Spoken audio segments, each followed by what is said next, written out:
এক মিনিট চন্দনবাবু, আপনার চন্দন ঘোষ চৌধুরী কংগ্রেসের পক্ষ থেকে। দেখো, আমার একেবারে শুরুতে মনে হয় প্যারাডাইস লস্ট মিল্টনের প্যান্ডামোনিয়াম শব্দটা, মানে আমি কেন বলি এই এসআইআর এর যে প্রসব, তার পরবর্তী সময় যে ঘটনাগুলো ঘটেছে তুমি খুব ভালো করে দেখো যে এর অভিমুখটা কে বা কারা তৈরি করেছে এবং কেন প্যান্ডামোনিয়াম শব্দটা ব্যবহার করলাম। আলটিমেটলি এটা একটা আর্ট অফ ডিসঅর্ডার ম্যানেজমেন্ট, মানে একদম পরিষ্কারভাবে আমরা প্রথম থেকে যেটা বলে আসছি যে আপনারা শতরূপের সাথে একমত এখানে যে আপনারা তৈরি করতে পারবেন না। একেবারে প্রথমে আমরা ইলেকশন কমিশনের কাছে 16 দফা দাবি পেশ করেছি, শুরুতেই বলেছিলাম যে 1 নম্বর দাবি ছিল যে আপনারা সময় সংকুলন করতে পারবেন না, ইটস নট প্রপারলি প্ল্যান্ড। প্রমাণিত হয়েছে বারবার, ডিপার্চার হয়েছে বারবার, এবং তুমি খুব ভালো করে জানো ইলেকশন বাউন্ড স্টেটে সাধারণভাবে এসআইআর এর মতো কর্মযোগ্য যে পরিকল্পনার অভাব এবং তাতে যে ডিসঅর্ডার তৈরি হতে পারে, তার পরিপ্রেক্ষিতে যে অবস্থা তৈরি হতে পারে, সেটা এখন আমরা পরিষ্কারভাবে দেখতে পাচ্ছি সেইটাই ঘটছে।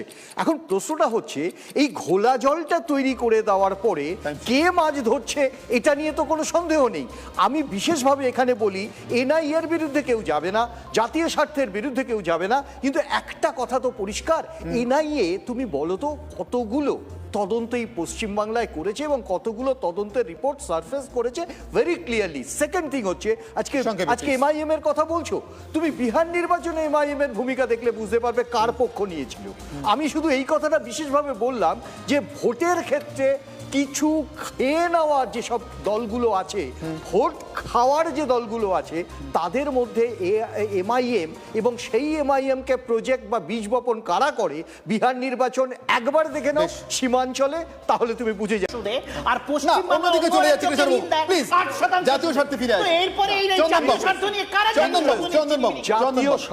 জাতীয় স্বার্থ আমি আবারও বলি, জাতীয় স্বার্থ যখন আসে তখন জাতীয়তা দৃষ্টিভঙ্গি দিয়েই জাতীয় স্বার্থ আসবে, সর্বভারতীয় প্রেক্ষাপটে আসবে।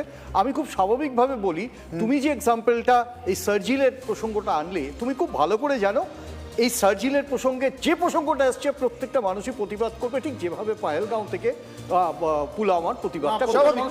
তুমি জাতীয় বলে বলে বলছি, তুমি জাতীয় বললে বলে বলছি।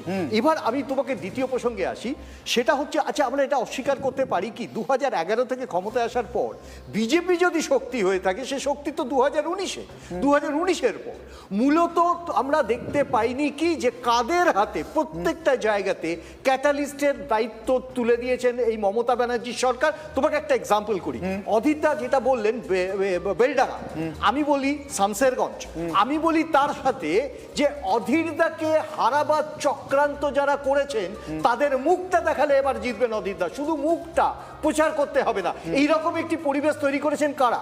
আর সব থেকে বড় প্রশ্ন, আমাকে বিশেষ কথা বলতে হবে না, আমি যেটা বলতে চাই সেটা হলো প্রত্যেকটা জায়গাতে মমতা ব্যানার্জি তার প্ল্যান্টে, I mean to say Trinamool Congress যে প্ল্যান্টেশন গুলো করেছেন মহিরুও হওয়ার পরে তাকে আর রুখতে পারছেন না। এখন কংগ্রেস